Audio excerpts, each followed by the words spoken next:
إن الحمد لله نحمده ونستعينه ونؤمن به ونتوكل عليه ونعوذ بالله من شرور أنفسنا ومن سيئات أعمالنا من يهده الله فلا مضل له ومن يضلل فلا هادي له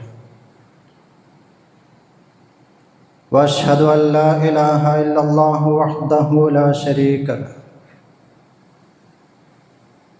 وأشهد أن محمدا عبده ورسوله أرسله بالهدى ودين الحق ليظهره على الدين كله ولو كره المشركون اللهم صل على محمد وعلى آل محمد كما صليت على إبراهيم وعلى آل إبراهيم إنك حميد مجيد أما بعد فإن خير الكلام كلام الله وخير السنن سنن محمد صلى الله عليه وسلم وشر الأمور محدثاتها وكل محدثة بدعة وكل بدعة ضلالة وكل ضلالة في النار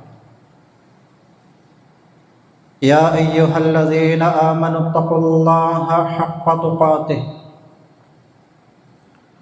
ولا تموتن إلا وأنتم مسلمون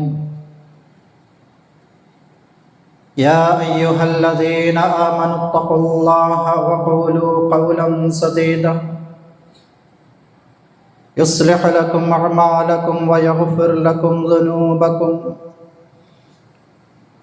ومن يطع الله ورسوله فقد فاز فوزا عظيما أعوذ بالله من الشيطان الرجيم قل يا أيها الذين هادوا إن زعمتم أنكم أولياء لله من دون الناس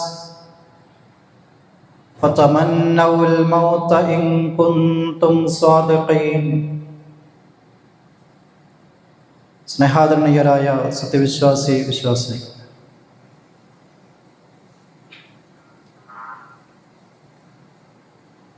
കരുണാവാരിധിയായ റബ്ബ്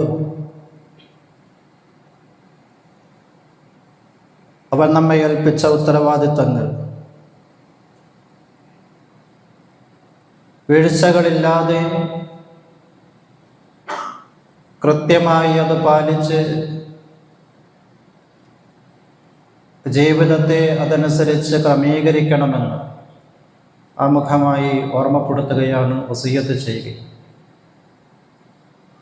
പരമകാരുണികനായ റബ്ബ്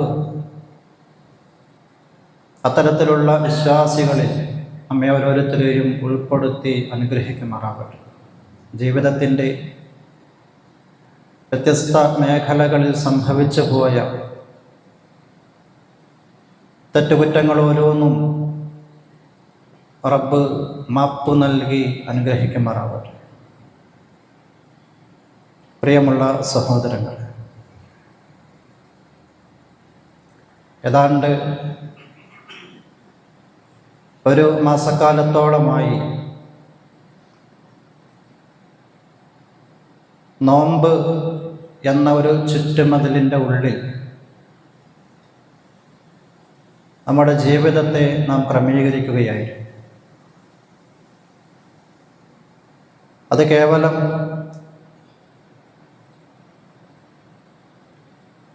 ആളുകളോടൊപ്പം സമൂഹത്തോടൊപ്പം ചേർന്ന് നിന്നുകൊണ്ടുള്ള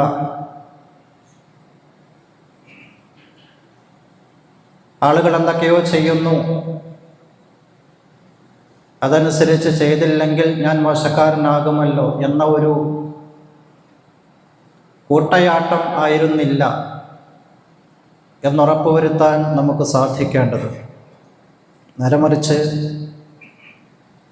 ശരീരവും മനസ്സുമൊക്കെ റബ്ബിന് മുമ്പിൽ സമർപ്പിച്ച് പടച്ചറപ്പ് പറഞ്ഞതുപോലെയുള്ള ജീവിതത്തിൻ്റെ നന്മകളെ കൈവരിച്ച് സ്വന്തം ശരീരത്തെ ഇച്ഛകൾക്കനുസരിച്ച് വിട്ടുകൊടുക്കാതെ വിശുദ്ധ ഖുർആനിൻ്റെ തിരുസുന്നത്തിൻ്റെ മാർഗദർശനത്തിനനുസരിച്ച് ക്രമീകരിക്കാൻ കഴിഞ്ഞു പോയ ദിനരാത്രങ്ങൾ കൊണ്ട് നമുക്ക് സാധിച്ചിട്ടുണ്ട് എങ്കിൽ അത്തരത്തിലുള്ളവർക്കാണ് റമദാൻ ഉപകാരപ്പെട്ടിട്ടുള്ളത്. അവരാണ് വിജയികൾ. അങ്ങനെ സാധിച്ചിട്ടില്ല എങ്കിൽ ഇഹലോകത്തും പരലോകത്തും റമദാൻ നമുക്ക് അത്ര സുഖകരമായ ഒരു അനുഭവമായിരിക്കുകയില്ല സമ്മാനിക്കുന്നത് എന്ന് തിരിച്ചറിഞ്ഞുകൊണ്ട് എന്തെങ്കിലുമൊക്കെ പോരായ്മകൾ ഇനിയും എവിടെയൊക്കെ ബാക്കിയുണ്ട് എന്ന് തോന്നുന്നുണ്ട് എങ്കിൽ അതുകൂടി പരിഹരിച്ച്, വീഴ്ചകൾ വന്നിട്ടുണ്ട് എങ്കിൽ അതിന് പടച്ചറപ്പിനോട് ഒന്നുകൂടി മാപ്പ് ചോദിച്ച് വരും ദിവസങ്ങൾ കൂടി അനുകൂലമായി ഉപയോഗപ്പെടുത്താൻ ശ്രമിക്കണമെന്ന് ആമുഖമായി ഓർമ്മപ്പെടുത്തുകയാണ്.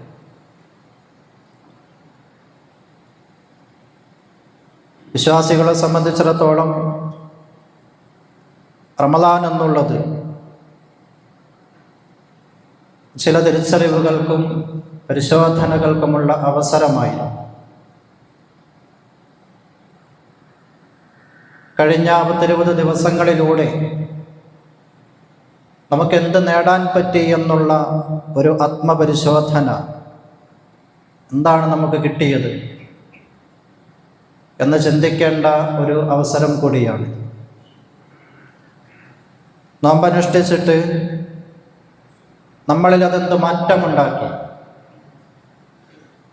ഇനി എന്താണ് നമ്മുടെ തീരുമാനങ്ങൾ, ഇതൊക്കെ വിശ്വാസിയെ സംബന്ധിച്ചിടത്തോളം ഏറെ പ്രാധാന്യമുള്ള കാര്യമാണ്. അറബികൾക്കിടയിൽ ഒരു പ്രയോഗമുണ്ട്, സൗമുൽ ഫറസ്, കുതിരയുടെ നോമ്പ് എന്നാണ് നേർക്ക് നേരെ ആ വാക്കിൻ്റെ അർത്ഥം. കുതിരയുടെ നോമ്പ് എന്ന് പറഞ്ഞാൽ മരുഭൂമിയിൽ ഉപയോഗിക്കുന്ന വാഹനം നമുക്കറിയാം, ഒട്ടകമാണ്. കുതിരയുടെ ശരീരപ്രകൃതം മരുഭൂമിയുമായി യോജിക്കുന്ന തരത്തിലല്ല. പക്ഷെ അറബികൾ അതിനെ മെരുക്കിയെടുത്തു. അതിനവർ സ്വീകരിച്ച രീതി നല്ല മേത്തരം കുതിരകളെ സെലക്ട് ചെയ്ത് കൊണ്ടുവന്ന് മരുഭൂമിയിൽ ഏറ്റവും ചൂടുള്ള പ്രദേശത്ത് അതിനെ നിർത്തി,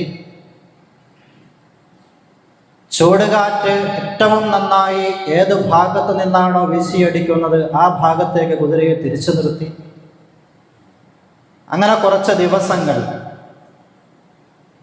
ആ തിളച്ച് പതയ്ക്കുന്ന മണലാരണ്യത്തിൽ ഈ കുതിരയെ നിർത്തി അതിനെ പദം വരുത്തിയെടുക്കുന്ന ഒരു രീതി അറബികൾക്കിടയിൽ. കുതിര ക്രമേണ മെരുങ്ങി വരും, മരുഭൂമിയുമായി അത് ഇണങ്ങിച്ചേരും. ആ ഒരവസരം കഴിഞ്ഞാൽ പിന്നെ ആ കുതിരയെ സംബന്ധിച്ചിടത്തോളം അതിന് ഏത് പ്രദേശത്തുകൂടിയും മരുഭൂമിയൊന്നും പിന്നെ ഒരു പ്രശ്നമല്ല. ഏത് തീച്ചുള്ളിലൂടെയും അത് കുതിച്ചുപായി യാത്ര ചെയ്യാനും യുദ്ധത്തിൽ ഉപയോഗപ്പെടുത്താനും ഏത് രൂപത്തിലും അതിനെ ഏത് പ്രതിബന്ധങ്ങളെയും തരണം ചെയ്യാൻ പാകത്തിന് അതിനെ മെരുക്കിയെടുക്കുകയാണ്. അവിടെ അറബികൾ അതിന് ഉപയോഗിച്ച വാക്ക് സൗം, നോമ്പ് എന്നതിൻ്റെ അറബി പദമായി നമ്മൾ പഠിച്ച വാക്ക് തന്നെയാണ്. കുതിരയ്ക്കൊരു നോമ്പ് കൊടുത്തതാണ്. ആ നോമ്പിലൂടെ അതിനെ അവർ മെരുക്കിയെടുക്കുകയായിരുന്നു. യഥാർത്ഥത്തിൽ ഒരു മാസക്കാലത്തെ നോമ്പിലൂടെ അല്ലാഹു റബ്ബുൽ ഇസ്സത്ത് നമ്മളെയും മെരുക്കുകയാണ്. ജീവിതത്തിൻ്റെ വഴിത്താരകളിൽ വ്യത്യസ്തമായ പ്രശ്നങ്ങളെയും പ്രതിസന്ധികളെയും പ്രത്യേകിച്ച് ഒരു വിശ്വാസി എന്നുള്ള നിലയ്ക്ക് അവൻ്റെ മുമ്പിൽ കടന്നു വരുന്ന പ്രശ്നങ്ങളെ കൃത്യമായി തിരിച്ചറിഞ്ഞ് ഏത് അവസ്ഥയിലും റബ്ബിനെ കൈവിടാതെ ജീവിതത്തെ ക്രമീകരിക്കാനും സംരക്ഷിക്കാനും അവസരമുണ്ടാകുന്ന രൂപത്തിൽ അതിന് പര്യാപ്തമാകുന്ന രൂപത്തിൽ അതിന് മനസ്സിനെ പദം വരുത്തി ഒരുക്കിയെടുക്കുന്നൊരു പ്രക്രിയ. അതാണ് യഥാർത്ഥത്തിൽ റമളാനിലൂടെ നടന്നുകൊണ്ടിരിക്കുന്നത്. ഒരു ട്രെയിനിങ് പീരീഡിലാണ് നമ്മളെന്ന് പറയാം. ആ രൂപത്തിലുള്ള ചില ഒരുക്കങ്ങൾ ഇതിലൂടെ നടക്കുന്നുണ്ട്. ജീവിതം നേരിടുന്ന വെല്ലുവിളികളെ അതിജീവിക്കാൻ അത് പഠിപ്പിക്കുന്നുണ്ട്. എല്ലാ സംവിധാനങ്ങളും ഉപയോഗപ്പെടുത്തി നമുക്ക് മുമ്പിൽ കടന്നു വരുന്ന പിശാചിൻ്റെ കെണിവലകളെ തിരിച്ചറിഞ്ഞ് ഇത് പൈശാചികമാണ്, തിന്മയാണ്, അതിന് ഞാൻ എൻ്റെ ജീവിതത്തെ ആ വഴിയിലേക്ക് തിരിച്ചുവിടാൻ പാടില്ല എന്ന് മനസ്സിലാക്കി തരുന്ന, അതനുസരിച്ച് ജീവിതത്തെ നമുക്ക് ക്രമപ്പെടുത്താൻ കഴിയുന്ന, വ്യത്യസ്തമായ നിലപാടുകൾ സ്വീകരിക്കേണ്ടി വരുമ്പോൾ റബ്ബ് തൃപ്തിപ്പെടുന്ന നിലപാട് ഏതോ അടിപതരാതെ ആ മാർഗത്തിൽ ഉറച്ചു നിൽക്കാൻ നമ്മളെ പഠിപ്പിക്കുന്ന ഒരു പരിശീലന കളരി. അതാണ് യഥാർത്ഥത്തിൽ ഈ റമളാനിലൂടെ നമുക്ക് അല്ലാഹു നൽകിക്കൊണ്ടിരിക്കുന്നത്. അതിന് ആ രൂപത്തിൽ തന്നെ ക്രിയാത്മകമായി ഉപയോഗപ്പെടുത്താൻ നമുക്ക് സാധിക്കുന്നുണ്ടോ എന്നതാണ് നാം പരിശോധിക്കേണ്ടത്. ചുളിവ് വീണ നമ്മുടെ ഡ്രസ്സ് അയൺ ടേബിളിൽ വെച്ചിട്ട് അയൺ ബോക്സ് ചൂടാക്കി അതിന് മുകളിൽ വെച്ച് അതിങ്ങനെ തേച്ച് മിനുക്കി ആ ചുളിവുകൾ ഓരോന്നും നിവർത്തിയെടുക്കുന്ന ആളുകളാണ് നമ്മൾ. അതേ പ്രക്രിയയാണ് ഇവിടെ നടന്നുകൊണ്ടിരിക്കുന്നത്. നമ്മുടെ മനസ്സിൻ്റെ ചുളിവുകൾ, അതിൽ വന്ന വിള്ളലുകളും വീഴ്ചകളും പോരായ്മകളും അതിൽ പുറഞ്ഞ കരകൾ എല്ലാം വൃത്തിയാക്കി തെച്ച് മിനുക്കി അതിനെ വെടുപ്പാക്കിയെടുക്കുന്ന ആ ഒരു സുന്ദരമായ സാഹചര്യമാണ് റമളാനിൽ നമുക്ക് കാണാൻ കഴിയുന്നത്. ഈ രൂപത്തിൽ നമ്മുടെ ജീവിതത്തിൻ്റെ ഏതൊരു രംഗത്തും റമളാൻ ഇടപെടുന്നുണ്ട്. അതിന് നമ്മൾ നിന്നു കൊടുക്കണം. റമളാനിന് മുമ്പിൽ കൃത്യമായി പഞ്ചപുച്ഛമടക്കി നമ്മൾ റബ്ബ് പറഞ്ഞ രീതിയിൽ നമ്മുടെ ജീവിതത്തെ വെച്ചു കൊടുത്താൽ അതിൽ മാറ്റങ്ങൾ കാണാൻ കഴിയും എന്നതിൽ സംശയമില്ല.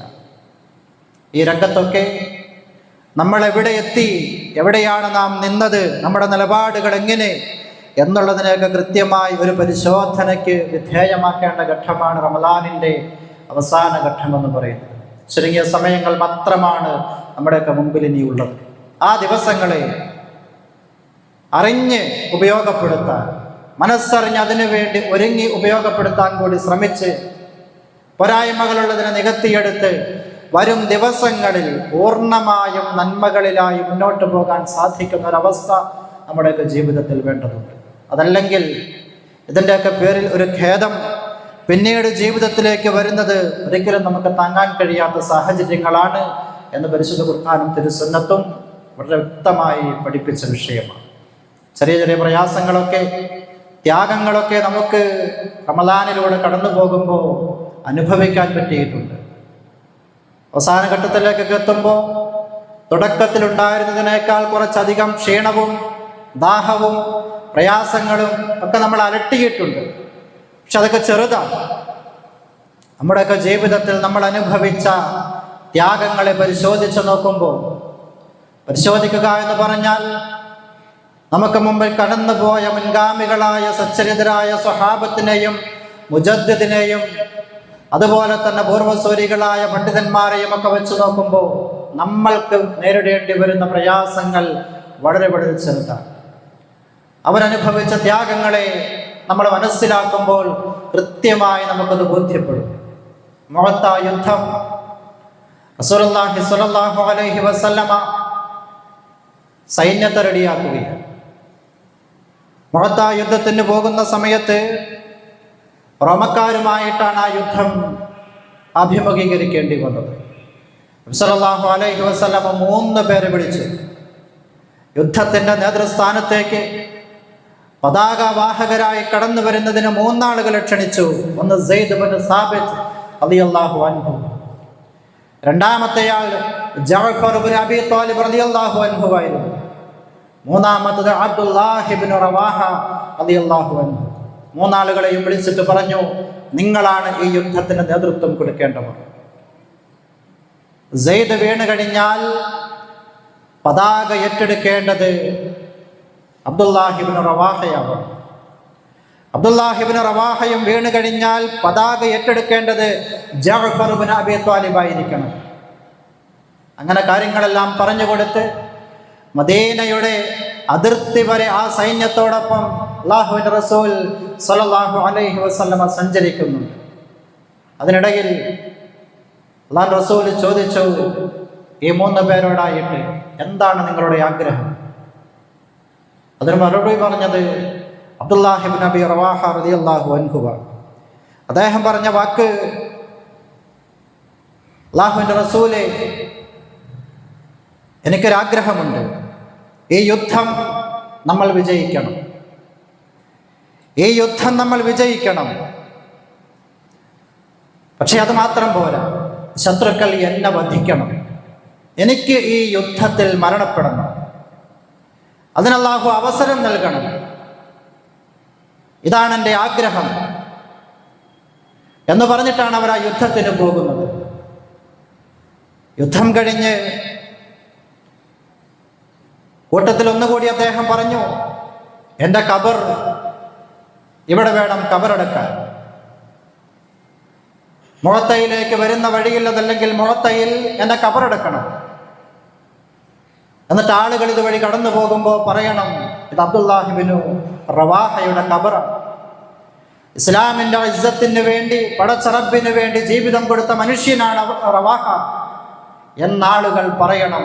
അതിനെനിക്ക് അവസരം നൽകണം, അങ്ങും പ്രാർത്ഥിക്കണമെന്ന് പറഞ്ഞുകൊണ്ടാണ് അബ്ദുല്ലാഹി ഇബ്നു റവാഹ റളിയല്ലാഹു അൻഹു യുദ്ധക്കളത്തിലേക്ക് പോകുന്നത്. നോക്കൂ നിങ്ങൾ, അദ്ദേഹത്തിൻ്റെ ആ പ്രാർത്ഥനയെ അള്ളാഹു സ്വീകരിക്കുന്നുണ്ട്. മുഅത്തയിൽ നിന്ന് അദ്ദേഹത്തിന് തിരിച്ചു പോരേണ്ടി വന്നിട്ടില്ല. അദ്ദേഹം ഷഹീദായി. ആ പ്രാർത്ഥന സ്വീകരിച്ചുകൊണ്ട് അദ്ദേഹത്തിന് അല്ലാഹു തആല രക്തസാക്ഷിത്വം പ്രദാനം ചെയ്യുകയും ആ രംഗത്തുണ്ടായ ആ യുദ്ധത്തിൽ അദ്ദേഹത്തിന് അഭിമുഖീകരിക്കേണ്ടി വന്ന പ്രയാസങ്ങളെക്കുറിച്ച്, പ്രശ്നങ്ങളെക്കുറിച്ച്, അദ്ദേഹം നേരിട്ട കാര്യങ്ങളെക്കുറിച്ചൊക്കെ സുദീർഘമായ ഹദീസുകളിൽ വിശദീകരിക്കപ്പെടുന്നുണ്ട്. അപ്പോൾ നിങ്ങൾ അതിൻ്റെ ഒരു ചെറിയ ഭാഗം മാത്രം മതി നമുക്ക് ആലോചിക്കാൻ. യുദ്ധകളത്തിലേക്ക് നടന്നു പോകുമ്പോൾ ജീവിതം അവിടെ ബലിയർപ്പിക്കപ്പെടണമെന്ന ആഗ്രഹവുമായിട്ട് അതിനുവേണ്ടി പ്രാർത്ഥിക്കണമെന്ന് അല്ലാഹു റസൂലിനോട് അപേക്ഷിച്ചുകൊണ്ട് കടന്നു പോകുന്ന മനുഷ്യന്മാർ ചരിത്രത്തിൽ നമുക്ക് വായിച്ചെടുക്കാൻ സാധിക്കും. ആ പ്രാർത്ഥന അല്ലാഹു സ്വീകരിച്ചുകൊണ്ട് അല്ലാഹു അവർക്ക് അവസരമൊരുക്കി കൊടുക്കുകയും റബ്ബിൻ്റെ മാർഗത്തിൽ സമ്പത്തും ആരോഗ്യവും ഒക്കെ ബലിയർപ്പിക്കണമെന്ന് ആഗ്രഹിച്ചുകൊണ്ട് പോയവർക്ക് അല്ലാഹു തആല അവസരമൊരുക്കി കൊടുത്തിട്ടുണ്ട്. ഇത് തന്നെയാണ് നമുക്ക് മുമ്പിലുള്ളത്. ഒരുങ്ങാൻ നമ്മൾ തയ്യാറാണ് എങ്കിൽ, പടച്ച റബ്ബിൻ്റെ മാർഗത്തിലേക്ക് ഇറങ്ങിത്തിരിക്കാൻ നമ്മൾ തയ്യാറാണ് എങ്കിൽ അല്ലാഹു അവസരങ്ങൾ ഒരുക്കി തരുമെന്നുള്ളതാണ്. പുണ്യങ്ങൾ വാരിക്കൂട്ടാൻ, ജീവിതത്തിൽ ചില നന്മകൾക്ക് അടയാളങ്ങൾ ഉണ്ടാക്കിയെടുക്കാൻ അല്ലാഹു തആല അവസരം നൽകും. അത് ആഗ്രഹിക്കേണ്ടവരാണ് നമ്മൾ.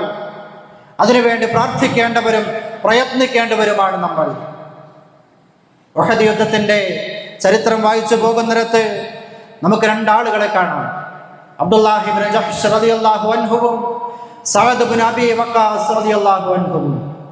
2 ആളും ആത്മാർത്ഥ സുഹൃത്തുക്കളാണ്. 2 പേരും റസൂലിൻ്റെ അമ്മായിയുടെ മക്കളാണ്. ഉഹദ് യുദ്ധത്തിന് വേണ്ടി ഒരുക്കം നടക്കുമ്പോൾ ഈ 2 പേരും ഒന്നിച്ചു നിന്നു, ഞങ്ങൾ യുദ്ധത്തിന് പോവുകയാണ്. എന്നിട്ട് അബ്ദുല്ലാഹി ഇബ്നു ജഹ്ഷ് റളിയല്ലാഹു അൻഹുവിനോട് സഅദ് പറയുന്നൊരു വാക്കുണ്ട്, സഅദേ, ഞാനൊരു പ്രാർത്ഥന നിർവഹിക്കും, നീ അതിന് ആമീൻ പറയണം. അബ്ദുല്ലാഹി ഇബ്നു ജഹ്ഷ് റളിയല്ലാഹു അൻഹു പറഞ്ഞു, ശരി, നീ പ്രാർത്ഥിക്ക്. സഅദ് റളിയല്ലാഹു അൻഹു പ്രാർത്ഥിച്ചത്, ഞാൻ യുദ്ധകളത്തിലേക്ക് ചെല്ലുമ്പോൾ എനിക്ക് അല്ലാഹു ഒരാളെ എൻ്റെ മുമ്പിൽ തരണം, ഒരു ശത്രുവിനെ. നല്ല ശക്തനായ, ധീരനായ, നന്നായി യുദ്ധപാഠവുമുള്ള ഒരാളെയായിരിക്കണം എനിക്ക് എതിർവശത്ത് കിട്ടേണ്ടത്, എനിക്ക് യുദ്ധം ചെയ്യാൻ കിട്ടേണ്ടത്. അങ്ങനെ ആ യുദ്ധത്തിൽ അയാളുമായി ഞാൻ യുദ്ധം ചെയ്ത് എനിക്ക് മരണപ്പെടണം. അതിനുവേണ്ടി അല്ലാഹു എന്നെ സഹായിക്കണം, അല്ലാഹു അതിനെ അനുഗ്രഹിക്കട്ടെ എന്ന് പറഞ്ഞപ്പോൾ ആമീൻ എന്ന് പ്രാർത്ഥിക്കുകയാണ് അബ്ദുല്ലാഹി ഇബ്നു ജഹ്ഷ് റളിയല്ലാഹു അൻഹു. അത് കഴിഞ്ഞപ്പോൾ അബ്ദുല്ലാഹി ഇബ്നു ജഹ്ഷ് റളിയല്ലാഹു അൻഹു പറഞ്ഞു, സഅദേ, എനിക്കുമുണ്ടൊരാഗ്രഹം, ഞാൻ പ്രാർത്ഥിക്കാം, അതിന് നീയും ആമീൻ പറയണം. എൻ്റെ ആഗ്രഹം, ഈ യുദ്ധക്കളത്തിലേക്ക് എനിക്ക് കടന്നു ചെല്ലുമ്പോൾ എനിക്കിനി അവിടെ നിന്ന് തിരിച്ചു പോരേണ്ടതില്ല. എനിക്ക് ഷഹീദാകണം. ഷഹീദായാൽ മാത്രം പോരാ, എൻ്റെ കൈകൾ ഛേദിക്കപ്പെടണം, എൻ്റെ കാലുകൾ ഛേദിക്കപ്പെടണം, എൻ്റെ കണ്ണുകൾ ചൂഴ്ന്നെടുക്കപ്പെടണം. അങ്ങനെ എൻ്റെ ശരീരത്തിലെ അവയവങ്ങൾ ഓരോന്നും മുറിച്ചു മാറ്റപ്പെട്ട നിലയിൽ എനിക്ക് ഷഹീദാവണം. അബ്ദുല്ലാഹി ഇബ്നു ജഹ്ശ് റളിയല്ലാഹു അൻഹു പ്രാർത്ഥിക്കുക, അതിനുവേണ്ടി ഒരു അവസരം കിട്ടുന്നതിന്. ആമീൻ പറഞ്ഞത് കൂട്ടുകാരനായ കുടുംബക്കാരനായ സഅദ് ഇബ്നു അബീ വഖാസ് റളിയല്ലാഹു അൻഹു. യുദ്ധം കഴിഞ്ഞ് അല്ലാഹുവിന്റെ റസൂൽ സ്വല്ലല്ലാഹു അലൈഹി വസല്ലമ ആളെ പറഞ്ഞേക്കുകയാണ്, ആരൊക്കെയാണ് യുദ്ധക്കളത്തിൽ ഷഹീദായത് എന്ന് മനസ്സിലാക്കാനും ആളുകളെ തിരിച്ചറിയാനും വേണ്ടി.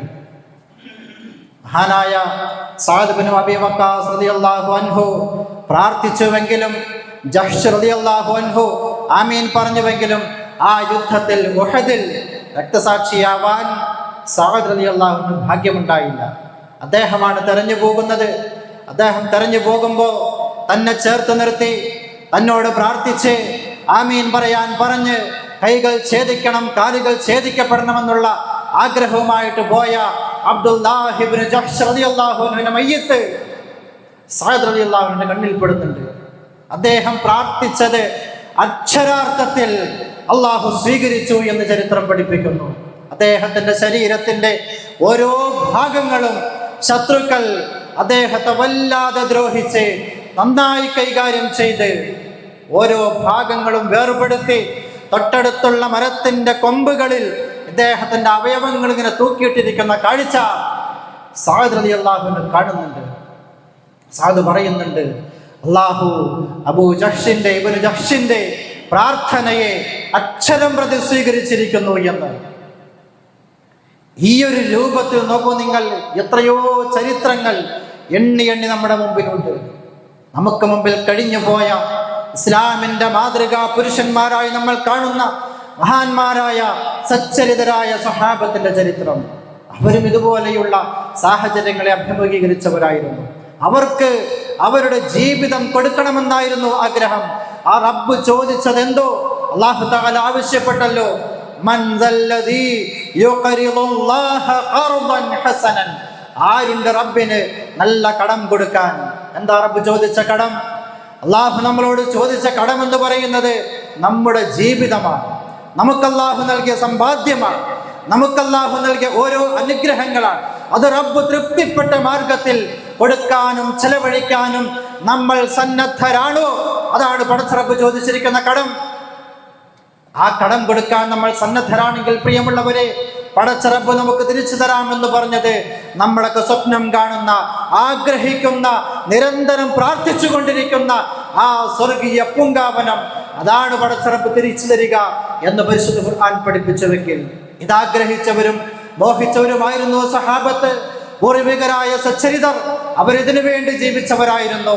അവർക്ക് കയ്യിലുണ്ടായിരുന്നതെല്ലാം പടച്ച റബ്ബിന് മുമ്പിൽ സമർപ്പിക്കാൻ, പടച്ച റബ്ബിന്റെ മാർഗത്തിൽ സമർപ്പിക്കാൻ അവർക്ക് സാധിച്ചു എന്നുള്ളത് നമുക്ക് ഊർജം നൽകേണ്ട, ഉന്മേഷം നൽകേണ്ട, മാതൃക നൽകേണ്ട ചരിത്രമാണ് എന്നത് സന്ദർഭികമായി സൂചിപ്പിക്കുകയാണ്. ഈ രൂപത്തിലുള്ള മാതൃകകൾ നമ്മുടെ മുമ്പിലുണ്ട്.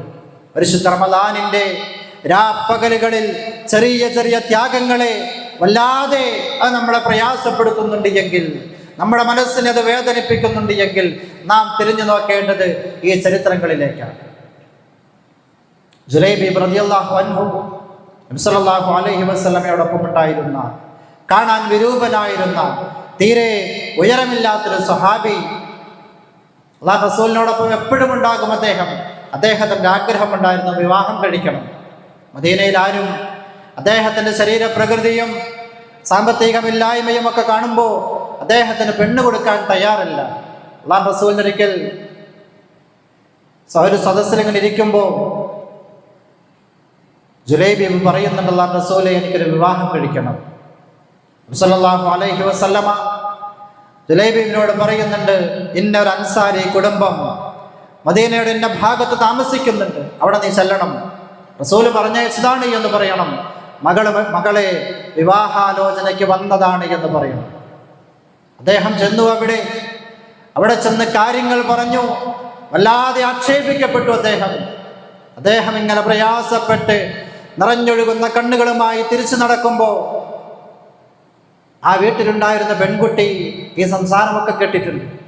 ഉപ്പയെയും ഉമ്മയെയും വിളിച്ച ആ മോള് പറയുന്നുണ്ട്, അള്ളാഹുവിന്റെ റസൂല് തെരഞ്ഞെടുത്തത്, അള്ളാഹുവിന്റെ റസൂൽ എനിക്കൊരു കാര്യം തെരഞ്ഞെടുത്തിട്ടുണ്ട് എങ്കിൽ അത് സ്വീകരിക്കാൻ ഞാൻ സന്നദ്ധനാണ്. അള്ളാഹു റസൂൽ പറഞ്ഞയച്ച മനുഷ്യന്റെ സൗന്ദര്യമോ, അദ്ദേഹത്തിന്റെ ആരോഗ്യമോ, അദ്ദേഹത്തിന്റെ ഉയരക്കുറവോ, അദ്ദേഹത്തിന്റെ മറ്റു ഭൗതികമായ പ്രശ്നങ്ങളോ ഒന്നും അതെനിക്കൊരു വിഷയമല്ല.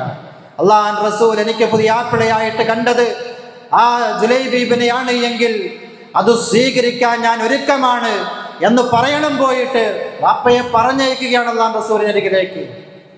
അള്ളാഹു റസൂൽ ആ മോൾക്ക് വേണ്ടി പ്രാർത്ഥിച്ചു, അവളെ നീ പ്രയാസപ്പെടുത്തരുത്, അവൾക്ക് നീ അനുഗ്രഹം ചൊരിയണമെന്ന് മഹാനായ റസൂലുള്ളാഹി സ്വല്ലല്ലാഹു അലൈഹി വസല്ലം ദുആ ചെയ്യുന്നുണ്ട്.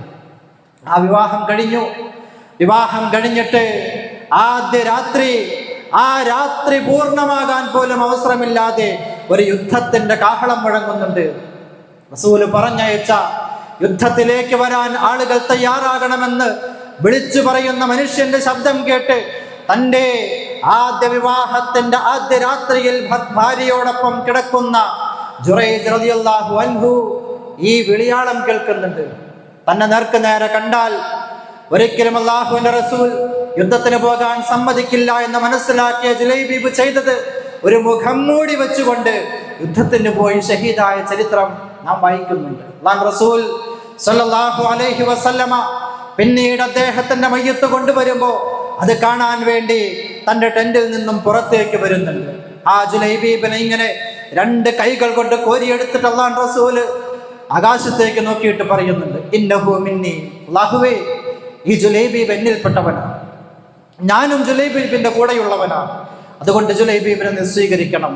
ജുലൈബീബ് തെരഞ്ഞെടുത്തത് പരലോകമാണ്, സ്വർഗമാണ് എന്ന് പറഞ്ഞുകൊണ്ട് ആ ഖബറിലേക്ക് ഇറങ്ങി നിന്നുകൊണ്ട് അല്ലാഹു റസൂൽ ആ ജുലൈബീബിനെ മറമാടിയ ചരിത്രം പ്രിയമുള്ളവരെ ഹദീസായ സ്വഹീഹായ ഹദീസുകളിൽ നമ്മൾ വായിച്ചു പോകുന്നുണ്ട്.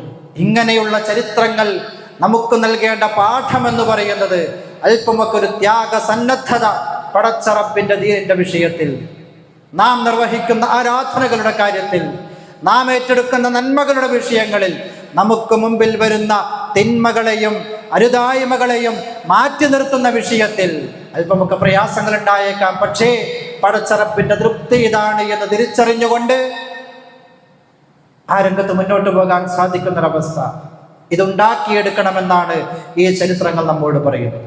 അതുകൊണ്ട് ഓർമ്മപ്പെടുത്താനുള്ളത്, റമളാനിന്റെ അവസാനം അത് നന്നായേ പറ്റൂ. തുടക്കമൊക്കെ വളരെ ഭംഗിയായിരുന്നു പല ആളുകളുടെയും. പക്ഷേ അവസാനത്തിലേക്ക് വരുമ്പോൾ അലമ്പായി മാറുന്ന അവസ്ഥ ഉണ്ടാവരുത്. അവസാനം നന്നാവണം. അല്ലാഹുവിന്റെ റസൂൽ സ്വല്ലല്ലാഹു അലൈഹി വസല്ലമയുടെ പ്രാർത്ഥനയുണ്ട്, അല്ലാഹുമ്മ അഹ്സിൻ ആഖിബതന, അല്ലാഹുവേ അഹ്സിൻ, നീ നന്നാക്കി തരണം, ആഖിബതന, ഞങ്ങളുടെ പര്യവസാനം നീ നന്നാക്കി തരണം. പര്യവസാനം നന്നാവണം. ആ അവസാന ഭാഗമാണ് നന്നാവേണ്ടത്. ഏത് രംഗത്തും പരിശോധിക്കപ്പെടുന്നത് അവസാന ഭാഗമാണ്. അത് നന്നായിട്ടില്ല എങ്കിൽ പരാജയമാണ്. റസൂൽ സ്വല്ലല്ലാഹു അലൈഹി വസല്ലമ ദുആ ചെയ്യുന്നു, അല്ലാഹുവേ എൻ്റെ പര്യവസാനം, ഞങ്ങളുടെ പര്യവസാനം നീ നന്നാക്കി തരണം. ഫിൽ ഉമൂരി കുല്ലിഹാ, എല്ലാ കാര്യങ്ങളിലും ഞങ്ങളുടെ അവസാന ഭാഗം നീ നന്നാക്കി തരണമേ എന്ന്. വഅജ്ർനാ മിൻ ഖിസ്യിദ് ദുനിയാ വഅദാബിൽ ആഖിറ, പരലോകത്തെ ശിക്ഷയിൽ നിന്ന്, ദുനിയാവിൻ്റെ നിന്ദ്യതകളിൽ നിന്ന് നീ ഞങ്ങളെയെല്ലാം കാത്തുരക്ഷിക്കണമേ എന്ന പ്രാർത്ഥന അല്ലാഹുവിന്റെ റസൂൽ നിരന്തരം പ്രാർത്ഥിച്ചിട്ടുണ്ട്. ഇത് നമുക്ക് ഏറ്റെടുക്കാൻ കഴിയണം. നമുക്കത് പ്രാർത്ഥിക്കാൻ സാധിക്കേണ്ട സമയമാണിത്. റമളാനിന്റെ അവസാനം നന്നായി കിട്ടുക. ആ പര്യവസാനം നന്നാവാതെ പോയാൽ തീർച്ചയായും പാരത്രിക ലോകത്തത് വലിയ പരാജയമായി മാറും എന്ന തിരിച്ചറിവോടുകൂടി മുന്നോട്ട് പോകേണ്ട ദിനരാത്രങ്ങളാണ്, വിരലിലെണ്ണാവുന്ന ദിവസങ്ങൾ നമ്മുടെ മുമ്പിലുള്ളത്. ആ ഒരു ചിന്തയോടുകൂടി മുന്നോട്ട് പോവുക. കർമ്മങ്ങൾ സ്വീകരിക്കപ്പെടണം. കർമ്മങ്ങൾ ചെയ്താൽ മാത്രം പോരല്ലോ, അത് സ്വീകരിക്കപ്പെടണം. നമ്മുടെ ഈ കഷ്ടപ്പാടുകൾ, രാത്രിയിൽ ഉറക്കമൊഴിക്കുന്നത്, അധ്വാനിച്ചുണ്ടാക്കിയ സമ്പത്ത് ആളുകൾ ചോദിച്ചു വരുമ്പോൾ അത് നമ്മൾ വാരിക്കോരി ചെലവഴിച്ചത്, ഒരുപാട് പ്രയാസങ്ങൾ സഹിച്ചുകൊണ്ട് പല നന്മകളും ചെയ്തത്, ഇതൊക്കെ സ്വീകരിക്കപ്പെടാൻ വേണ്ടിയിട്ടാണ്. പടച്ച റബ്ബ് ഇത് സ്വീകരിച്ച് ഇതിനർഹമായ പ്രതിഫലം നമ്മുടെ ഖബർ ജീവിതം മുതൽ അങ്ങോട്ട് കിട്ടണമെന്ന ആഗ്രഹത്തോട് കൂടിയിട്ടാണ് നാം ഇതോരോന്നും ചെയ്തുകൊണ്ടിരിക്കുന്നത്. ചെയ്ത കർമ്മങ്ങൾ സ്വീകരിക്കപ്പെടണമെങ്കിൽ ആത്മാർത്ഥമായ പ്രാർത്ഥനകൾ അത്യാവശ്യമാണ്. റബ്ബനാ തഖബ്ബൽ മിന്നാ ഇന്നക അൻതസ് സമീഉൽ അലീം എന്ന പ്രാർത്ഥന മഹാനായ ഖലീലുല്ലാഹി ഇബ്രാഹിം അലൈഹിസ്സലാത്തു വസ്സലാമയും ഇസ്മായിൽ നബി അലൈഹിസ്സലാത്തു വസ്സലാമയും പ്രാർത്ഥിച്ചത് എന്തിനു വേണ്ടിയിട്ടാണ്? അള്ളാഹു പറഞ്ഞ ഒരു കർമ്മം ചെയ്തിട്ടാണത്. പരിശുദ്ധ കഅബാലയം പടുത്തുയർത്തു എന്ന അള്ളാഹുവിന്റെ ആജ്ഞ പൂർത്തീകരിച്ചതിന് ശേഷമാണ് രണ്ടാളുകളും ആകാശത്തേക്ക് കൈകൾ ഉയർത്തിക്കൊണ്ട് ഈ പ്രാർത്ഥന നിർവഹിച്ചത്. നമ്മളോട് അള്ളാഹ് പറഞ്ഞ കർമ്മങ്ങളാണ് ഇതൊക്കെ. നോമ്പനുഷ്ഠിക്കലും നമസ്കാരവും അതുപോലുള്ള പ്രവർത്തനങ്ങളൊക്കെ അള്ളാഹു പഠിപ്പിച്ച കർമ്മങ്ങളാണ്. അത് സ്വീകരിക്കാൻ നമ്മൾ പ്രാർത്ഥിക്കണമെന്ന പാഠമാണ് ഇബ്രാഹിം അലൈഹിസ്സലാത്തു വസ്സലാമയിലൂടെ അള്ളാഹു നമുക്ക് നൽകിയിട്ടുള്ളത്. കർമ്മങ്ങൾ നഷ്ടപ്പെട്ടു പോകാതിരിക്കാൻ ശ്രദ്ധിക്കേണ്ടതുണ്ട്. കർമ്മങ്ങൾ നഷ്ടപ്പെട്ടു പോകാതിരിക്കണമെങ്കിൽ അള്ളാഹു തആല ചില മാനദണ്ഡങ്ങൾ കൂടി പറഞ്ഞു. പരിശുദ്ധ ഖുർആനിൽ നമുക്കറിയാം, കർമ്മങ്ങൾ സ്വീകരിക്കപ്പെടുന്നതിന് ഖുർആൻ മുമ്പിൽ വെച്ചൊരു നയമുണ്ട്. അത് ഇന്നമാ യതഖബ്ബലുല്ലാഹു മിനൽ മുത്തഖീൻ. അള്ളാഹു കർമ്മങ്ങൾ സ്വീകരിക്കുന്നത് തഖ്വയുള്ളവരിൽ നിന്ന് മാത്രമേ കർമ്മങ്ങൾ സ്വീകരിക്കപ്പെടൂ. നമ്മൾ ആലോചിക്കണം, നമ്മുടെയൊക്കെ കർമ്മങ്ങൾ എത്രത്തോളം സ്വീകരിക്കപ്പെടുന്നുണ്ട് എന്നുള്ളത്. തഖ്വയാണ് നോമ്പിന്റെ ആധാരം എന്ന് പറയുന്നത്. നോമ്പിലെ അടിസ്ഥാനപരമായി നമുക്ക് ലഭിക്കേണ്ട അതിന്റെ റിസൾട്ട് തഖ്വയാണ് എന്ന് ഖുർആൻ പഠിപ്പിച്ചിട്ടുണ്ട്. എങ്കിൽ ആ തഖ്വയുള്ളവരിൽ നിന്ന് മാത്രമേ റമളാനിന്റെ അതല്ല മറ്റുള്ള ഒരായുഷ്കാലത്തെ പ്രവർത്തനങ്ങൾ മുഴുവൻ സ്വീകരിക്കപ്പെടാൻ അള്ളാഹു അടിയാധാരമായി നിശ്ചയിച്ചത് തഖ്വയാണ്. എങ്കിൽ നമ്മളൊന്നുകൂടി സൂക്ഷ്മതയോടുകൂടി മുന്നോട്ട് പോകേണ്ടതുണ്ട്. ആദം അലൈഹിസ്സലാത്തു വസ്സലാമയുടെ 2 മക്കളും കർമ്മം ചെയ്തവരാണ്, ഹാബീലും കാബീലും. പക്ഷേ ഒന്ന് സ്വീകരിക്കപ്പെട്ടു, ഒന്ന് തിരസ്കരിക്കപ്പെട്ടു. എന്തുകൊണ്ടാണ്? ഹാബീലിന്റെ മനസ്സ് ദുഷ്ട മനസ്സായിരുന്നു, തഖ്വയുണ്ടായില്ല, ചെയ്ത പ്രവർത്തനത്തിൽ ഇഖ്ലാസ് കണ്ടില്ല. അതുകൊണ്ടാണ് ഇത് തള്ളപ്പെട്ടത് എന്ന് അല്ലാഹു തആല പഠിപ്പിച്ചുവെങ്കിൽ നമ്മുടെയൊക്കെ കർമ്മങ്ങൾ സ്വീകരിക്കപ്പെടണമെങ്കിൽ അതിന് അടിസ്ഥാനപരമായി വേണ്ട മര്യാദയാണ് തഖ്വയുണ്ടാവണമെന്നുള്ളത്. ആ തഖ്വയുണ്ടാക്കിയെടുക്കേണ്ട കൃത്യമായ സമയങ്ങൾ, അതിൻ്റെ അവസാന ഘട്ടങ്ങൾ, അതാണ് നമ്മുടെ മുമ്പിലൂടെ കടന്നുപോയിക്കൊണ്ടിരിക്കുന്നത്. അതിന് നമുക്ക് സാധിക്കണമെന്ന് മനസ്സറിഞ്ഞ് ഒരുങ്ങിയിറങ്ങി നമുക്കത് നേടിയെടുക്കാൻ സാധിക്കേണ്ടതുണ്ട്. യാ അയ്യുഹല്ലദീന ആമനൂ ഇത്തഖുല്ലാഹ് എന്ന് അല്ലാഹു തആല തഖ്വ കൊണ്ട് വസിയത്ത് ചെയ്തിട്ട് ആദ്യത്തിലും തഖ്വ വെച്ചു, അവസാനത്തിലും തഖ്വ വെച്ചു. അതിനിടയിൽ ഒരു കാര്യം പറഞ്ഞു, വൽ തൻളുർ നഫ്സും മാ ഖദ്ദമത് ലിഗദിൻ. നാളത്തേക്ക് വേണ്ടി എന്താണ് ഒരുക്കി വച്ചിട്ടുള്ളത് എന്ന് ഓരോരുത്തരും ആലോചിക്കട്ടെ, ചിന്തിക്കട്ടെ എന്നത്. ഈ കാര്യം പറയാൻ അള്ളാഹു പറഞ്ഞത് തുടക്കത്തിൽ ഒരു തഖ്വയുണ്ട്, അതിനുശേഷവും ഒരു തഖ്വയുണ്ട്. 2 തഖ്വകൾക്കിടയിൽ അള്ളാഹു ഓർമ്മപ്പെടുത്തിയത് എന്താണ് ബാക്കിയുള്ളത് എന്ന്. നമുക്കൊരുപാട് കണക്കെടുപ്പുകളുണ്ട്. നമ്മൾ പലതും പ്ലാൻ ചെയ്ത് പല കാര്യങ്ങളും നടത്തുമ്പോൾ അതിൻ്റെ അവസാനത്തെക്കുറിച്ച്, അതിൻ്റെ വരുംവരായികളെ കുറിച്ച് എല്ലാം നമ്മൾ പ്ലാനിങ് ഉണ്ട്. പക്ഷേ പലപ്പോഴും അതില്ലാതെ പോകുന്നത് ഇവിടെയാണ്. അതിനെയാണ് അല്ലാഹു തആല ഈ രൂപത്തിൽ ഓർമ്മപ്പെടുത്തിയത്. യാ അയ്യുഹല്ലദീന ആമനൂ ഇത്തഖുല്ലാഹ വൽ തൻളുർ നഫ്സും മാ ഖദ്ദമത് ലിഗദ്. ഓരോരുത്തരും വൽ തൻളുർ നഫ്സുൻ, ഓരോരുത്തരും എന്നാണ്, ജമാഅത്തായിട്ടല്ല, ഒരു കുടുംബത്തിൽ ഒന്നായിട്ടല്ല, സമൂഹത്തിനൊന്നായിട്ടല്ല. എൻ്റെ കാര്യത്തിൽ ഞാൻ, നിങ്ങൾ ഓരോരുത്തരുടെയും കാര്യത്തിൽ നിങ്ങൾ ഓരോരുത്തരും ചിന്തിക്കണമെന്നാണ്. എന്ത് ചിന്തിക്കണം? എന്താണ് ഒരുക്കി വെച്ചിട്ടുള്ളത് എന്ന്. ഈ സമയത്ത് മരണപ്പെടാൻ പടച്ച റബ്ബിന്റെ വിളിയെങ്ങാനും ഈ സമയത്ത് വന്നാൽ, നമ്മുടെ കണ്ണുകൾ അടഞ്ഞു കഴിഞ്ഞാൽ, നമ്മുടെ ശ്വാസം നിലച്ചു കഴിഞ്ഞാൽ, നമ്മുടെ പേര് മാറ്റി ബന്ധുക്കൾ മയ്യിത്ത് എന്ന പേര് വിളിച്ചു കഴിഞ്ഞാൽ, ആ സമയം മുതൽ അങ്ങോട്ട് എന്തുണ്ട് എന്ന് ആലോചിക്കണമെന്നത് പരിശുദ്ധ ഖുർആനാണ് പഠിപ്പിച്ചത്. വൽ തൻദുർ, ആലോചിക്കണം, ചിന്തിക്കണമെന്നാണ്. ചിന്തിക്കാൻ നമുക്ക് സമയം കിട്ടുന്നുണ്ടോ എന്നുള്ളത്, അവസരങ്ങളുണ്ടോ എന്നുള്ളത് നാമാണ് സ്വയം പരിശോധന നടത്തേണ്ടത്. ആ ചിന്തയില്ല എങ്കിൽ തീർച്ചയായിട്ടും വരാനിരിക്കുന്ന പല കണക്കുകളും നമ്മളെ തേടിയെത്താനുണ്ട് എന്നത് ഗൗരവമായി ചിന്തിക്കേണ്ട ആളുകളാണ് നമ്മൾ ഓരോരുത്തരും. ആത്മാർത്ഥമായി ചില പരിശോധനകൾക്ക് അവനവനിലേക്കൊന്ന് നോക്കിയിട്ട് എവിടെയാണ് പോരായ്മകളുള്ളത് എന്ന് തിരിച്ചറിഞ്ഞ് അതെല്ലാം തേച്ചു മായ്ച്ച് കളയേണ്ടത് കളഞ്ഞ് വൃത്തിയാക്കേണ്ടത് വൃത്തിയാക്കി ശുദ്ധമനസ്സരായി മാറാൻ പടച്ച റബ്ബ് ആവശ്യപ്പെട്ടതുപോലെ അതിന് നമ്മൾ സമയം കണ്ടെത്തേണ്ട, അതിനുവേണ്ടി നമ്മൾ തയ്യാറാവേണ്ട ഈ സാഹചര്യത്തെ കൃത്യമായും ക്രിയാത്മകമായും ഉപയോഗപ്പെടുത്താൻ നമുക്ക് സാധിക്കണം. അല്ലാഹു സുബ്ഹാനഹു വ തആല അതിനുള്ള തൗഫീഖ് നമുക്ക് ഓരോരുത്തർക്കും പ്രദാനം ചെയ്യുമാറാവട്ടെ. അഖൂലു ഖൗലി ഹാദാ വ അസ്തഗ്ഫിറുല്ലാഹ ലി വ ലക്കും വസ്തഗ്ഫിറൂ ഇന്നഹു ഹുവൽ ഗഫൂറുർ റഹീം.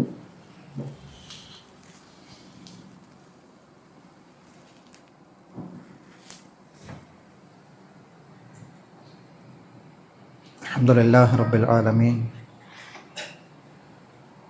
അസ്സലാത്തു വസ്സലാമു അലാ അഷ്റഫിൽ മുർസലീൻ വഅലാ ആലിഹി വഅസ്ഹാബിഹിൽ ഫായിസീന ബിറിദല്ലാഹി അമ്മാ ബഅദ് യാ അയ്യുഹല്ലദീന ആമനു തഖുല്ലാഹ ഹഖ്ക തുഖാതിഹി വലാ തമൂതുന്ന ഇല്ലാ വഅൻതും മുസ്ലിമൂൻ. പ്രിയമുള്ള സഹോദരങ്ങളെ, അല്ലാഹുവിൻ്റെ അജ്ഞാനവർത്തികളായി ജീവിക്കണമെന്ന് ഒരിക്കൽ കൂടി ഓർമ്മപ്പെടുത്തുകയാണ്. അബൂ സഈദ് അൽ ഖുദ്രി റളിയല്ലാഹു അൻഹുവിൽ നിന്നും നിവേദനം ചെയ്യപ്പെട്ടൊരു ഹദീസിൽ റസൂലുള്ളാഹി സ്വല്ലല്ലാഹു അലൈഹി വസല്ലമ പറഞ്ഞു, ഫറള റസൂലുള്ളാഹി സ്വല്ലല്ലാഹു അലൈഹി വസല്ലമ സകാത്തുൽ ഫിത്ർ. ഫിത്ർ സകാത്ത് അല്ലാഹു റസൂൽ ഫറളാക്കിയിട്ടുണ്ട്, നിർബന്ധമാക്കിയിട്ടുണ്ട്. ഫിത്ർ സകാത്ത് നമുക്കറിയാവുന്ന ഒരു വിഷയമാണ്. റമളാനിൻ്റെ അവസാന ഘട്ടത്തിൽ പെരുന്നാൾ നമസ്കാരത്തിന് മുമ്പായി ഈദ്ഗാഹിലേക്ക് മുസല്ലകളിലേക്ക് പുറപ്പെടുന്നതിന് മുമ്പായി, നമസ്കാരത്തിന് മുമ്പായി ചെയ്തു തീർക്കേണ്ട, കൊടുത്തു വീട്ടേണ്ട നിർബന്ധമായ ബാധ്യതയാണ് ഫിത്ർ സക്കാത്ത് എന്ന് പറയുന്നത്. നോമ്പിൻ്റെ അവസാനത്തിന് വേണ്ടി നിൽക്കേണ്ട ആവശ്യമില്ല. 1, 2, 3 ദിവസങ്ങൾക്ക് മുമ്പ് കൊടുത്താലും സക്കാത്തുൽ ഫിത്ർ വീടപ്പെടും എന്നുള്ളതിൽ ഏകോപിക്കപ്പെട്ട അഭിപ്രായങ്ങളുള്ളതാണ്. അതുകൊണ്ട് അത് വിട്ടുപോകാതിരിക്കാൻ ശ്രദ്ധിക്കണം. നമുക്ക് ഓരോരുത്തർക്കും വ്യക്തിപരമായി നിർബന്ധമാക്കപ്പെട്ടിട്ടുള്ളതാണ് ഫിത്ർ സക്കാത്ത് എന്ന് പറയുന്നത്. അല്ലാഹുവിൻ്റെ റസൂൽ സല്ലല്ലാഹു അലൈഹി വസല്ലമ പറഞ്ഞു, ഫിത്ർ സക്കാത്ത് എന്ന് പറയുന്നത് തുഹ്റത്തൻ ലിസ്വാഇം, നോമ്പുകാരൻ്റെ ശുദ്ധീകരണമാണ്. ഒരു നോമ്പുള്ള വ്യക്തിയെ, ആ നോമ്പിൻ്റെ പോരായ്മകളെ അതെല്ലാം പരിഹരിച്ച് ശുദ്ധീകരിച്ചെടുക്കുന്നത് ഫിത്ർ സക്കാത്താണ്. അതുപോലെ തന്നെ മറ്റൊരു ഹദീസിൽ കാണാം, തുഅമത്തുൽ ലിൽ മസാകീൻ, പാവപ്പെട്ടവർക്കുള്ള ഭക്ഷണമാണ് ഫിത്ർ സക്കാത്ത് എന്ന് പറയുന്നത്. ഫിത്ർ സക്കാത്ത് ആരാണ് കൊടുക്കേണ്ടത് എന്നത് നമുക്കറിയാം. അത് വലിയ പൈസ ഉള്ള ആളുകൾക്കോ ഒന്നും ബാധകമായതല്ല. പെരുന്നാൾ ദിവസത്തെ ഒരു ദിവസത്തെ ഭക്ഷണത്തിൻ്റെ കാര്യങ്ങൾ മാറ്റിവെച്ച് കഴിഞ്ഞാൽ ബാക്കി തൻ്റെ കീഴിൽ ചെലവിൽ കഴിയുന്ന കുടുംബത്തിലുള്ള നമ്മൾ, നമ്മുടെ ഭാര്യമാർ, മക്കൾ, മാതാപിതാക്കൾ, ഇങ്ങനെയൊക്കെയുള്ളവരൊക്കെ കുടുംബത്തിലുണ്ടാവും. അവർക്കെല്ലാവർക്കും വേണ്ടി നിശ്ചയിക്കപ്പെട്ട അളവിൽ ഫിത്ർ സക്കാത്ത് കൊടുക്കാൻ കഴിയുന്ന ഒരു ശേഷി നമുക്കുണ്ട് എങ്കിൽ അവർക്കെല്ലാം ഫിത്ർ സക്കാത്ത് നിർബന്ധമാണ്. അത്രയേ ശേഷി വേണ്ടതുള്ളൂ. അതിനപ്പുറത്തേക്ക് വലിയ സമ്പാദ്യമൊന്നും ഫിത്ർ സക്കാത്ത് അർത്ഥമാക്കുന്നില്ല എന്ന് ചുരുക്കം. അപ്പം അങ്ങനെയുള്ളവരൊക്കെ അത് കൊടുത്തു വീട്ടണം. ആർക്കാണ് കൊടുക്കേണ്ടത്? ഖുർആൻ പറഞ്ഞ 8 അവകാശികളുണ്ട്. ഫക്കീറും മിസ്കീനും ഒക്കെ ഉൾപ്പെടുന്ന ആ ആളുകളിലേക്കാണ് അത് എത്തേണ്ടത്. അത് കൃത്യമായി എത്തുന്നു എന്നത് നമ്മൾ ഉറപ്പിക്കേണ്ടതുണ്ട്. നമുക്കിവിടെ ഫിത്ർ സക്കാത്തിൻ്റെ സംവിധാനമുണ്ട്. ഈ പള്ളിയിൽ അത് ശേഖരിച്ച് അവകാശികളിലേക്ക് നമ്മുടെ നാട്ടിലെ മുഖ്യഭക്ഷണമായ അരിയായി എത്തിച്ചു കൊടുക്കുന്നൊരു ഫിത്ർ സക്കാത്തിൻ്റെ കമ്മിറ്റിയും സംവിധാനവും ഒക്കെ ഇവിടെ പ്രവർത്തിക്കുന്നു. എല്ലാവരും അതിൽ പങ്കാളികളായാൽ എളുപ്പമാണ്. കൃത്യമായി അതിൻ്റെ അവകാശികളിലേക്ക് അത് എത്തും എന്നുള്ളത് 100% നമുക്ക് ഉറപ്പിക്കാം. 130 രൂപയാണ് ഒരാൾക്ക് വരുന്ന കണക്ക്. ആളോഹരി എന്ന് പറയുന്നത് 130 രൂപയാണ്. അപ്പോൾ നമ്മുടെ കീഴിൽ എത്ര ആളുകളുണ്ടോ ഇൻറ്റു 130, ആ തുക അവിടെ ഏൽപ്പിച്ചാൽ അതിനുള്ള അരി ഇവിടെ വാങ്ങി അത് കൃത്യമായി അവകാശികളിലേക്ക് എത്തിച്ചു കൊടുക്കാനുള്ള സംവിധാനങ്ങൾ ഇവിടെയുണ്ട്. കൃത്യമായി അത് ശ്രദ്ധിക്കണം എന്ന് ഓർമ്മപ്പെടുത്തുകയാണ്. അതുപോലെ തന്നെ പള്ളിയുമായി ബന്ധപ്പെട്ട് നമ്മുടെ പള്ളിയുടെ ഭാരവാഹികൾ പറഞ്ഞു, ഇവിടെ ഓരോ വക്തുകൾക്കും റമളാനായപ്പോൾ മിക്കവാറും ദിവസങ്ങളിൽ കളക്ഷൻ ഉണ്ട്. പല സ്ഥലങ്ങളിൽ നിന്ന് പല സ്ഥാപനങ്ങൾക്ക് വേണ്ടി, പള്ളിക്ക് വേണ്ടി, മദ്രസയ്ക്ക് വേണ്ടിയിട്ടൊക്കെ ഇവിടെ കളക്ഷൻ വന്നു. എല്ലാ ആളുകൾക്കും കൈ നിറയെ ക്യാഷ് ഇവിടെ നിന്ന് ആളുകൾ കൊടുത്തു വിടുന്നുണ്ട്. പക്ഷേ നമ്മുടെ പള്ളിക്ക് മാത്രം ഒന്നും കിട്ടുന്നില്ല എന്നൊരു പരാതി വന്നിട്ടുണ്ട്. അതുകൂടി പരിഹരിക്കേണ്ട ഒരു ദിവസമാണിന്ന്. ഇനിയൊരു വെള്ളിയാഴ്ച ഉണ്ടോ എന്ന് നമുക്ക് ഉറപ്പ് പറയാൻ കഴിയില്ല റമളാനിൽ. ഏതാണെങ്കിലും ആ ഒരു വിഷയം ഒന്ന് ഗൗരവമായി എല്ലാവരും ശ്രദ്ധിക്കണം. നമ്മുടെ ഈ പള്ളിയുടെ പകിട്ട് കണ്ടിട്ട് ആരും പൈസ ഉണ്ട് എന്ന് വിചാരിക്കേണ്ടതില്ല. ഇതൊക്കെ ഓരോരുത്തരുടെ സംഭാവനകളാണ്. ഓരോരുത്തരെ ഇവിടെ വേണ്ട സൗകര്യങ്ങൾ എന്താണെന്ന് കണ്ടറിഞ്ഞ് ചോദിച്ചറിഞ്ഞ് വന്ന് നൽകി. അപ്പോൾ ഈ ഇരിക്കുന്ന AC പോലും ഇപ്പോൾ ഈ അടുത്ത റമളാൻ തൊട്ട് മുമ്പ് നമുക്ക് കിട്ടിയതാണ്. അല്ലാഹു തആല അവരിൽ നിന്നൊക്കെ സ്വീകരിക്കുമാറാവട്ടെ. അപ്പം നമുക്കും ഇവിടെ അവസരങ്ങളുണ്ട്. അതിനു വേണ്ട ഒരു തയ്യാറെടുപ്പ് മനസ്സ് നമ്മൾ കാണിക്കണമെന്ന് ഓർമ്മപ്പെടുത്തുകയാണ്. ഈ രൂപത്തിൽ നമ്മുടെ പ്രവർത്തനങ്ങളെ ഓരോന്നും കൃത്യമായി ഇഖ്ലാസോടുകൂടി, റിയാഇൻ്റെ ഒരു അംശമില്ലാതെ ഇഖ്ലാസ് 100% നിലനിർത്തിക്കൊണ്ട് ഈ പ്രവർത്തനങ്ങൾ മുന്നോട്ട് പോയിട്ടില്ല എങ്കിൽ ഇതൊക്കെ വെറുതെ പോകും. ആ ഒരു ഗൗരവബുദ്ധിയോടുകൂടി നമ്മുടെ കർമ്മങ്ങൾ പടച്ചറപ്പിന് മുമ്പിൽ സമർപ്പിക്കാനുള്ള ക്വാളിറ്റി ഉണ്ട് എന്ന് ഉറപ്പുവരുത്തിക്കൊണ്ട് നാം പ്രവർത്തിക്കുക. അല്ലാഹു തആല നമ്മിൽ നിന്ന് സ്വീകരിക്കുമാറാവട്ടെ. നമ്മുടെ ഒരു പ്രവർത്തനത്തെയും നമ്മുടെ പോരായ്മകൾ കൊണ്ട് സ്വീകരിക്കപ്പെടാതെ പോകുന്ന ധൂളികളാക്കി പറത്തിക്കളയപ്പെടുന്ന ഒരവസ്ഥയിൽ നിന്ന് അല്ലാഹു തആല നമ്മയെല്ലാം കാത്തുരക്ഷിക്കുമാറാവട്ടെ. ജീവിതത്തിൽ വന്നുപോയ എല്ലാ തെറ്റുകുറ്റങ്ങളും റബ്ബവൻ്റെ മഹത്തായ ഔദാര്യം കൊണ്ട് നമുക്ക് വിട്ടുപുറത്ത് മാപ്പാക്കി തരുമാറാവട്ടെ. റമദാനിലും അല്ലാത്തപ്പോഴുമൊക്കെ ഈ പള്ളിയുമായി ബന്ധപ്പെട്ട് സഹകരിക്കുന്ന ധാരാളം ആളുകൾ നമ്മുടെയൊക്കെ കൂട്ടത്തിലുണ്ട്. അല്ലാഹു തആല എല്ലാവരുടെയും പ്രയാസങ്ങളെ ദൂരീകരിച്ച് തരുമാറാവട്ടെ. സാമ്പത്തികമായ, ശാരീരികമായ, മാനസികമായ പ്രശ്നങ്ങൾ, ബുദ്ധിമുട്ടുകൾ എല്ലാം പടച്ചറപ്പ് കണ്ടറിയുന്നവനാണ്. അവനതെല്ലാം പരിഹരിച്ച് ആരോഗ്യമുള്ള, മനസ്സമാധാനമുള്ള, സന്തോഷമുള്ള ഒരു ജീവിതം നമുക്കെല്ലാം പ്രദാനം ചെയ്യുമാറാവട്ടെ. നമ്മുടെ മക്കൾ അവരെ അല്ലാഹു തആല സ്വാലിഹീങ്ങളാക്കി മാറ്റുമാറാവട്ടെ. മാതാപിതാക്കൾ രോഗം കൊണ്ട് കഷ്ടപ്പെടുന്ന, പ്രയാസപ്പെടുന്ന, മരണപ്പെട്ടു പോയ ആളുകളൊക്കെയുണ്ട്. അല്ലാഹു തആല അവരുടെയൊക്കെ പ്രയാസങ്ങൾ ദൂരീകരിച്ച് കൊടുത്ത് മരണപ്പെട്ടു പോയവരുടെ പരലോക ജീവിതം സന്തോഷത്തിലാക്കി മാറ്റിക്കൊടുക്കുമാറാവട്ടെ. റബ്ബനാ ളലംനാ അൻഫുസനാ വഇല്ലം തഗ്ഫിർ ലനാ വതർഹംനാ ലനകൂനന്ന മിനൽ ഖാസിരീൻ. അല്ലാഹുമ്മ അജിർനാ മിനന്നാർ, അല്ലാഹുമ്മ അജിർനാ വഅജിർ വാലിദീനാ മിനന്നാർ. റബ്ബനാ ആതിനാ ഫിദ്ദുനിയാ ഹസനതൻ വഫിൽ ആഖിറതി ഹസനതൻ വഖിനാ അദാബന്നാർ. വസല്ലല്ലാഹു അലാ നബിയ്യിനാ മുഹമ്മദ് വആലിഹി വഅസ്ഹാബിഹി അജ്മഈൻ. അൽഹംദുലില്ലാഹി റബ്ബിൽ ആലമീൻ.